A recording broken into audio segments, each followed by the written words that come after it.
श्री लक्ष्मी नृसिंहदेवता परिपूर्ण कृपा कटाक्ष सिद्धिरस्तु अस्मिन् यजमानस्य राजद्वारे राजमुखे सर्वदा दिग्विजय प्राप्तिरस्तु अखंड कीर्ति प्रतिष्ठानुग्रह कटाक्ष सिद्धिरस्तु चिरंजीव सुखी भव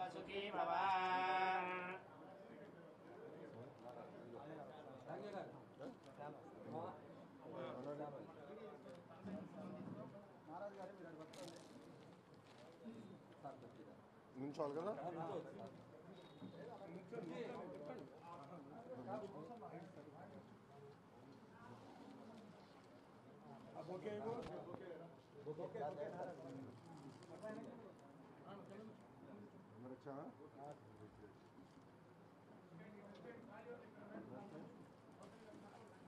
మొదలు పెట్టచ్చా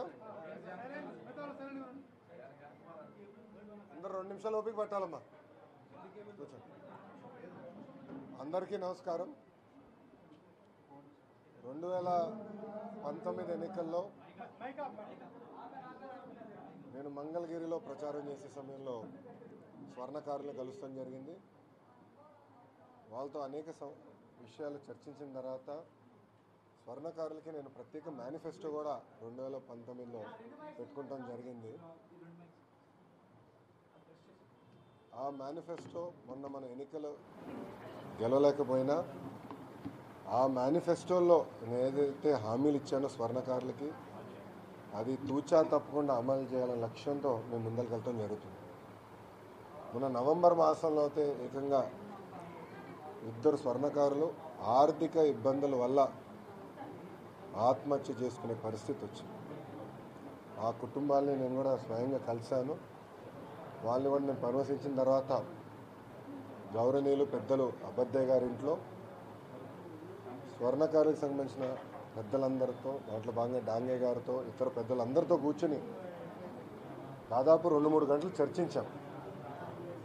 భవిష్యత్ కార్యాచరణ ఎలా ఉండాలి, మొన్న నేను హామీ ఇచ్చాను ఎన్నికల్లో, అది ఎలా మనం అమలు చేద్దామని మేమందరం చర్చించినాక పెద్దల ఆశయాల మేరకు ఈరోజు లక్ష్మీ నరసింహ స్వర్ణకారుల సంక్షేమ సొసైటీ ప్రారంభించడం జరిగింది.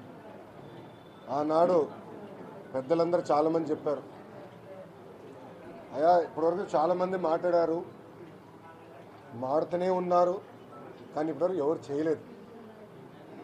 మీరన్నా ఇప్పుడు సీరియస్గా తీసుకొని 1 నెలలో, అప్పుడు నాకు ఇచ్చిన గడువు కేవలం 1 నెలలో మీరు చేయమని, ఈ సొసైటీ ఏర్పాటు చేయండి అని వాళ్ళు చెప్తాం జరిగింది.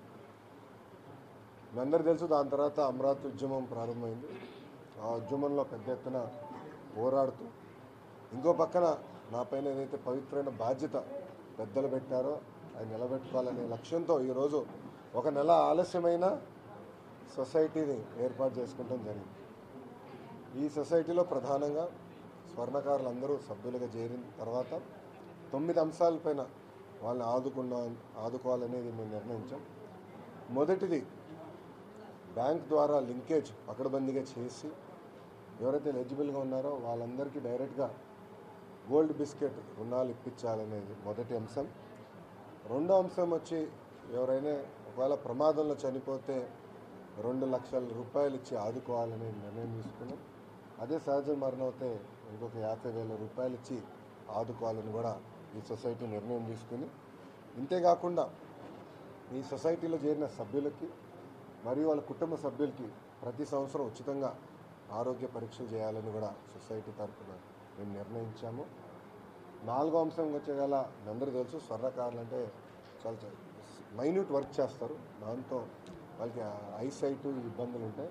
కంపల్సరీగా 6 నెలలకు ఒకసారి ఉచితంగా ఐ చెకప్ కూడా ఏర్పాటు చేయాలనేది సొసైటీ కూడా నిర్ణయం తీసుకున్నాం.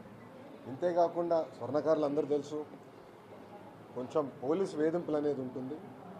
లీగల్ సమస్యలన్నీ పరిష్కరించడానికి ఒక రిటైర్డ్ డిఎస్పీ గారిని పెట్టి తగిన లీగల్ హెల్ప్ కూడా మెంబర్లందరికీ ఇవ్వాలి అనేది కూడా ఒక నిర్ణయం మేము తీసుకుంటాం జరిగింది.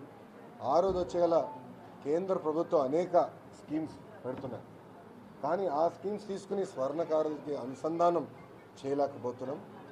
ఆ కేంద్ర ప్రభుత్వంలో ఉన్న స్కీమ్స్ అన్నీ తీసుకుని స్వర్ణకారులకు అనుసంధానం చేయాలనే ఒక లక్ష్యంగా ఈ సొసైటీ కూడా పనిచేస్తుంది. 7వ అంశం వచ్చేగల స్వర్ణకారులు ఎక్కడైతే పనిచేస్తున్నారో కావాల్సిన ఇన్ఫ్రాస్ట్రక్చర్ సంబంధించి కానీ ఇవన్నీ కొంచెం ఇబ్బందులు ఉన్నాయి. బేసిక్ వెంటిలేషన్ కూడా లాంటి సమస్యలు కూడా ఉన్నాయి. అవన్నీ మేము తెలుసుకుని దాన్ని ఎట్లా పరిష్కరించాలని కూడా మేము నిర్ణయం తీసుకుంటాం. 8వ అంశం వచ్చేగల ఎప్పుడైతే ఈ సంఘం మెంబర్షిప్ 1000 దాటుతుందో డైరెక్ట్గా సంఘమే గోల్డ్ బిస్కెట్లు ఇచ్చే మార్గం కూడా చేయాలని నిర్ణయించాం. అదేవిధంగా 9వ అంశం వచ్చేగల 1500 మెంబర్లు దాటితే ఏకంగా వాళ్ళకి కావాల్సిన స్టూడెంట్ లోన్స్, నేను స్వర్ణకారుల పిల్లలు చదువుకునేదానికి లోన్, ఎడ్యుకేషన్ లోన్స్ కూడా ఇవ్వాలనేది ఈ సంఘం నిర్ణయించుకుంది.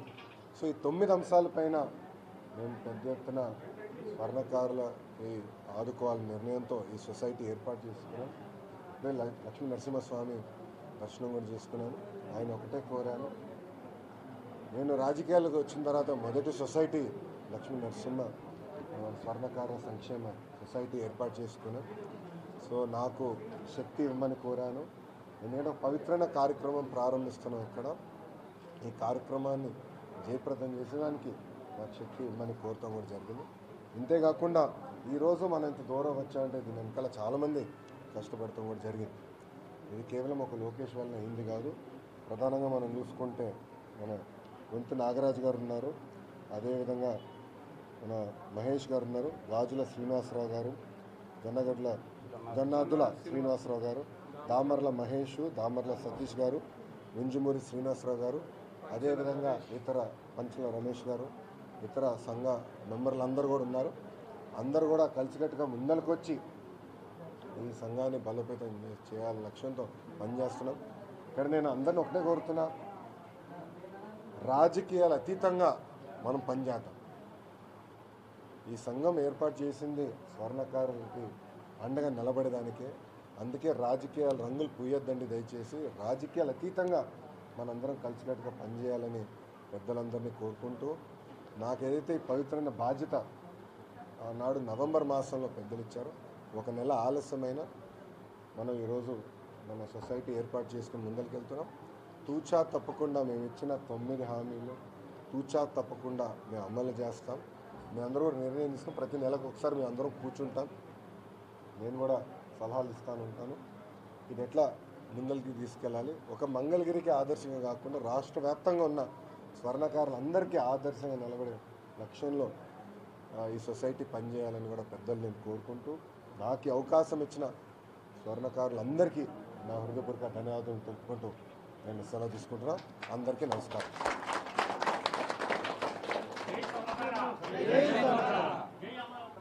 ఇంకా ప్రారంభించలేదు కదా, ఇప్పుడే స్టార్ట్ చేసాం. నెలకు ఒకసారి మీకు అప్డేట్ ఇస్తాం, ప్రతి నెలకు ఒకసారి ఇస్తాం. ఇప్పటికీ 90 మంది రిజిస్టర్ అయ్యారు, బట్ నెలకు ఒకసారి మీకు ఇస్తాం. అందరు కూడా ఐడి కార్డులు ఇస్తాం జరుగుతుంది. సో దట్ వాళ్ళు రేపు ఎక్కడ కానీ హెల్ప్ కావాలన్నా కూడా యుద్ధ ప్రాతిపదికంగా మాకు స్పందించడానికి మంచి అవకాశం ఉంది.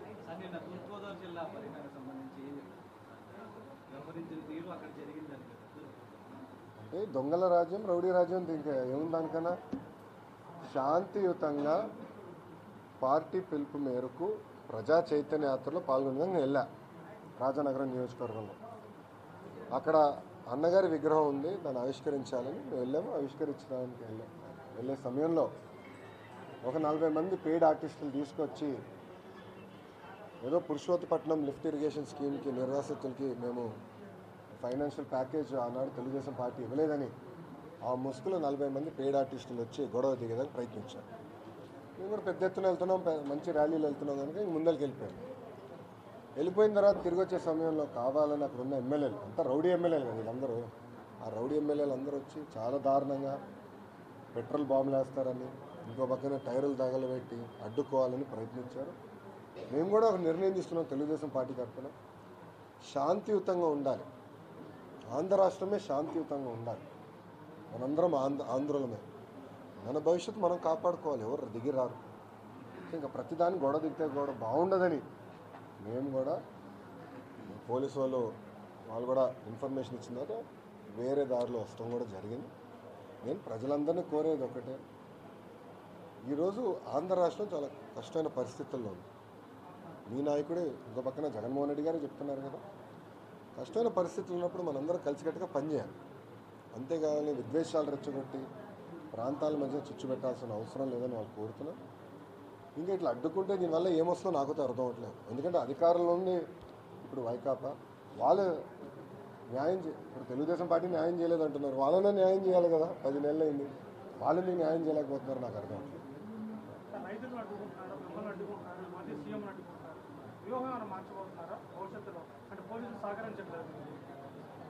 అంటే ఇప్పుడు అదొక విచిత్రమైన పరిస్థితుల్లో ఉంది ఆంధ్ర రాష్ట్రం. ఎందుకంటే ఎప్పుడు కానీ ఆంధ్ర రాష్ట్రానికి చెందిన పోలీసులు అంటే భారతదేశంలోనే అగ్రస్థానంలో నిలబడ్డవారు. అలాంటిది మన చీఫ్ జస్టిస్ గారు కూడా ఏకంగా బీహార్ కన్నా దారుణంగా ఉంది ఆంధ్ర పోలీసు అని చెప్పే పరిస్థితికి వచ్చారు. ఇప్పుడు డీజీపీ గారిని 2 సార్లు మొన్న ఒకసారి పిలిచారు. ఇప్పుడు మళ్ళీ 12వ తారీఖు మళ్ళీ హైకోర్టు గడప తొక్కే పరిస్థితికి డీజీపీ గారు వచ్చారు. ఇదిగో డీజీపీ గారు కూడా ఆలోచించాలి. ఆయన కూడా తెలుగుదేశం పార్టీ అధికారులు ఉన్నప్పుడు మన విజయవాడ పోలీస్ కమిషనర్గా ఉన్నారు. పద్ధతి ప్రకారం పనిచేస్తాం. ప్రజలకి అందుబాటులోనూ శాంతియుతంగా వాతావరణం ఉండాలనే పనిచేసాం. ఇప్పుడు వాళ్ళందరూ కూడా ఏకపక్షంగా వివరిస్తే ఇది సరికాదు. పోలీసులు కూడా చెప్తున్నారు, చట్టాన్ని అమలు చేసే బాధ్యత, పవిత్రమైన బాధ్యత మీకుంది. ఆ చట్టాన్ని మీరు ఉల్లంఘించి ఏకపక్షంగా వివరిస్తే రేపెట్టుకు వచ్చేది తెలుగుదేశం పార్టీ ప్రభుత్వమే. అప్పుడు తప్పనిసరిగా నేను తగిన చర్యలు తీసుకుంటాం, దానికి సందేహం లేదు. ఎందుకంటే ఎవరైతే తప్పులు చేయలేదో రైతులపైన దొంగ కేసులు పెడుతున్నారు, విద్యార్థులపైన కేసులు పెడుతున్నారు, జై అమరావతి అంటే కేసులు పెడుతున్నారు. గతంలో జై హింద్ అంటే బ్రిటిష్ వాళ్ళు మన పైన కేసులు పెట్టేవారు. అలాంటిది ఈరోజు జై అమరావతి అంటే కేసులు పెడుతున్నారు. ఇంకా చాలామంది పిల్లల్ని పోలీస్ స్టేషన్ తీసుకెళ్ళారు.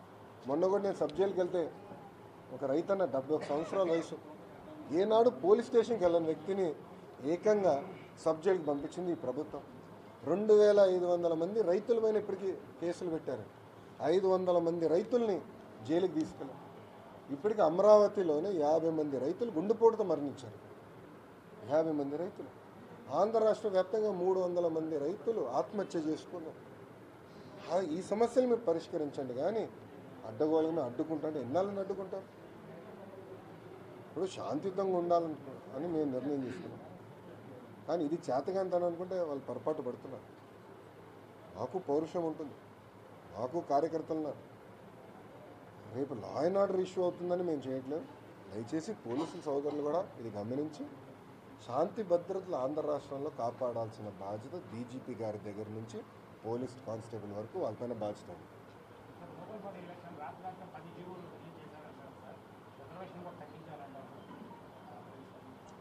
ఇప్పుడు రిజర్వేషన్ ఆనాడు మీరు చూస్తే కిరణ్ కుమార్ రెడ్డి గారు ముఖ్యమంత్రిగా ఉన్నప్పుడు 59% రిజర్వేషన్తో ఎన్నికలకు వెళ్ళాం. దాని తర్వాత జగన్మోహన్ రెడ్డి గారు అధికారంలోకి వచ్చిన తర్వాత దాని గురించి ఎక్కడ కానీ పట్టించుకోలేదు. ఇప్పుడు మేము అడుగుతున్నాం, మీరు సుప్రీంకోర్టుకి వెళ్ళండి అంటున్నాం.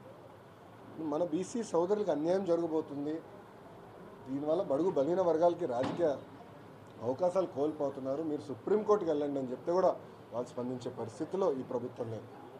అందుకే ఇప్పుడు బీసీ సంఘాలన్నీ కూడా వెళ్ళారు. ఇప్పుడు రేపు ఎల్లుండి వేస్తారు సుప్రీంకోర్టులో. అంతేకాకుండా తెలుగుదేశం పార్టీ కూడా ఈ అంశంపైన ఎట్లా న్యాయ పోరాటం చేయాలో తప్పనిసరిగా మేము చేస్తాం. అంతేకాకుండా మీరు ఇప్పుడే అన్నట్టు నేను రాత్రి ఎంఏయుడి కానివ్వండి మరియు పంచాయతీరాజ్ గ్రామీణాభివృద్ధి శాఖ నుంచి 10 రహస్య జియోలు రిలీజ్ అయింది. నాకు ఆశ్చర్యంగా ఉంది, ఈ ప్రభుత్వ అధికారంలోకి వచ్చిన అన్ని జియోలు రహస్యంగా రిలీజ్ చేస్తున్నారు. దాంట్లో ఏముంది ఏంటో తెలియదు. ఆ రహస్య జియోలు ఏంటో బయట పెట్టాల్సిన బాధ్యత ఆ శాఖ మంత్రులపైన మరియు ముఖ్యమంత్రి పైన.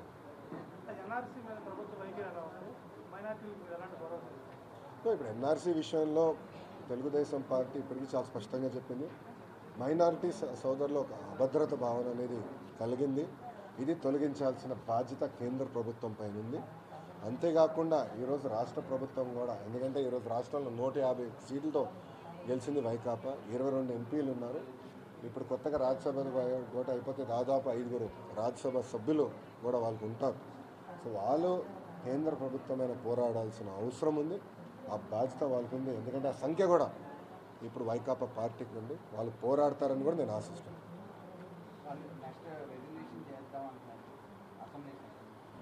అంటే రెజల్యూషన్ అనలేదు, ఈ ప్రభుత్వం ఏమన్నదంటే క్యాబినెట్లో ఒక తీర్మానం అన్నారు. ఇప్పుడు ఇతర రాష్ట్రాల్లో ఏకంగా ఏం చేశారంటే మేము అమలు చేయము అని తీర్మానం పెట్టారు. తీర్మానం కాదు, ఒక చట్టం తీసుకొచ్చి మేము అమలు చేయము, రాష్ట్రంలో మేము అమలు చేయమని అనేక రాష్ట్ర ప్రభుత్వాలు చేస్తాం జరిగింది. అదేవిధంగా ఈ ప్రభుత్వం కూడా చేస్తే అప్పుడు వాళ్ళ చిత్తశుద్ధి ఏంటో తెలుస్తుంది. అంతేగాని ఏదో ఒక రెజల్యూషన్, క్యాబినెట్ రెజల్యూషన్ చేస్తామంటే అసలు రెజల్యూషన్ ఏం పెట్టారో తెలియదు. బయటకు వచ్చిన సమాచారం అయితే కోరుతాము అన్నట్టుగా వచ్చింది. ఇది ఎట్టిందంటే కోరుకుంటూ పోతాడు ఈయన, అట్లుంది పరిస్థితి. సో అట్లా కాకుండా ఆయన పోరాడాల్సిన బాధ్యత ఆయన పైన ఉంది. ఎందుకంటే ఆయనే వాగ్దానాలు చేశారు గతంలో, పోరాడతారని కూడా నేను ఆశిస్తాను.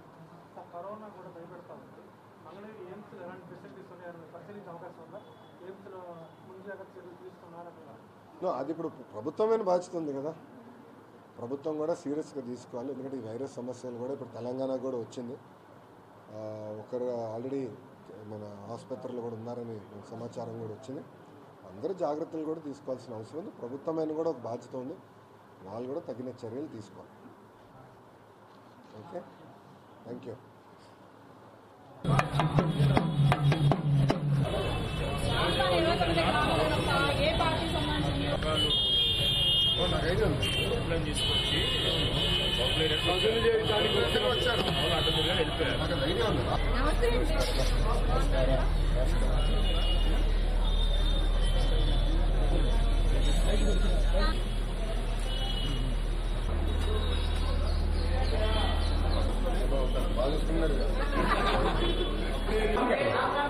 అలా ఫోన్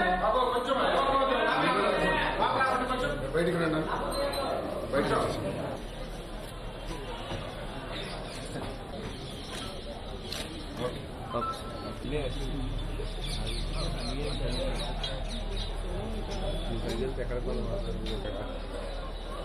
ఇదిగో ఆ పక్కన ఎవరన్నా అంటాడు భయ్యా.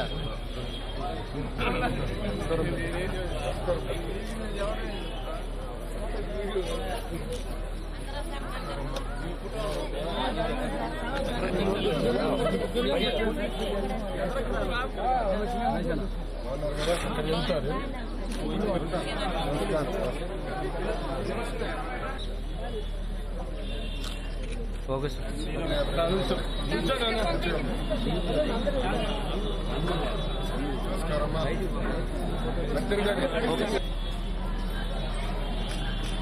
Focus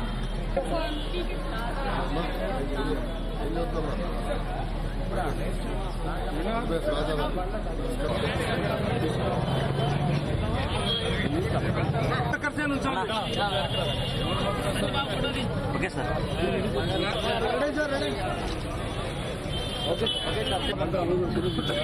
okay sir. ఇన్నమ్మా, ఇನ್ನು కట్టారు కదమ్మా, మీకు ఇప్పిస్తా. ఓకే, మీ డీడీ కట్టారు కదా, మీకు ఇప్పిస్తా. మూర్తి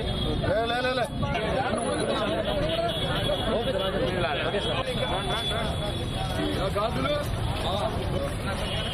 బండి దిగప్ప.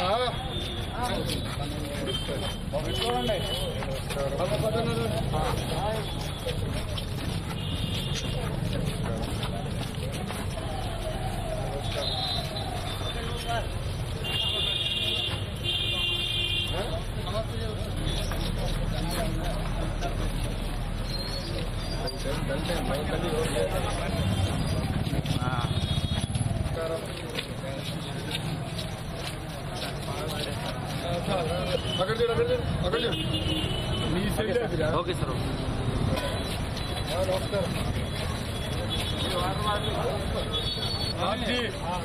స్వామి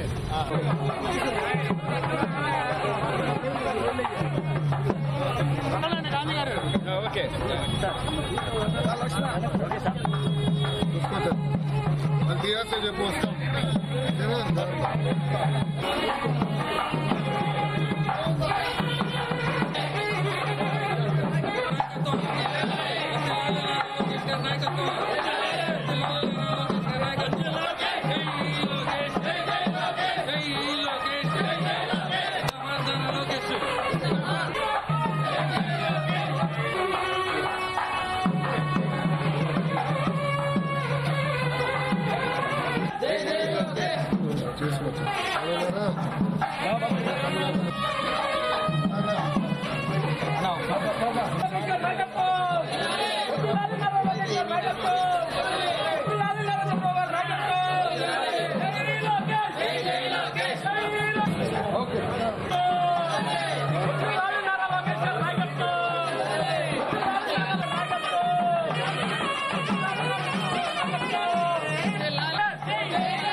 మేడం క్లాస్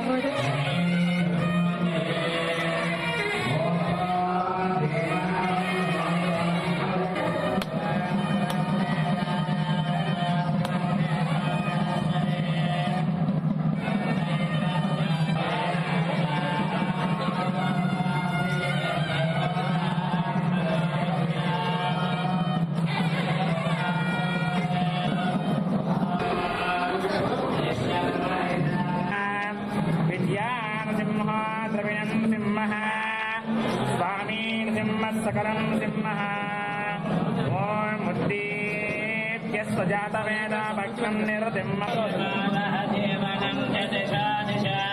भाग्यन्द्रवत् संयुक्तं भक्तिना विविधानां समर्पयामि स्वामिनः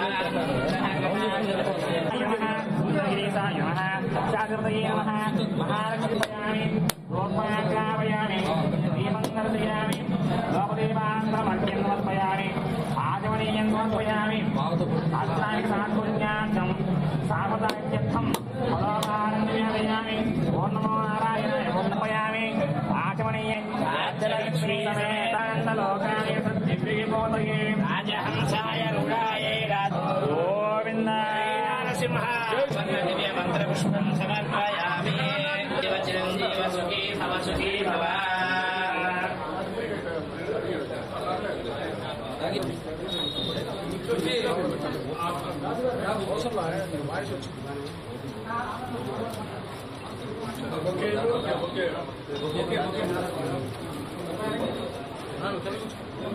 अच्छा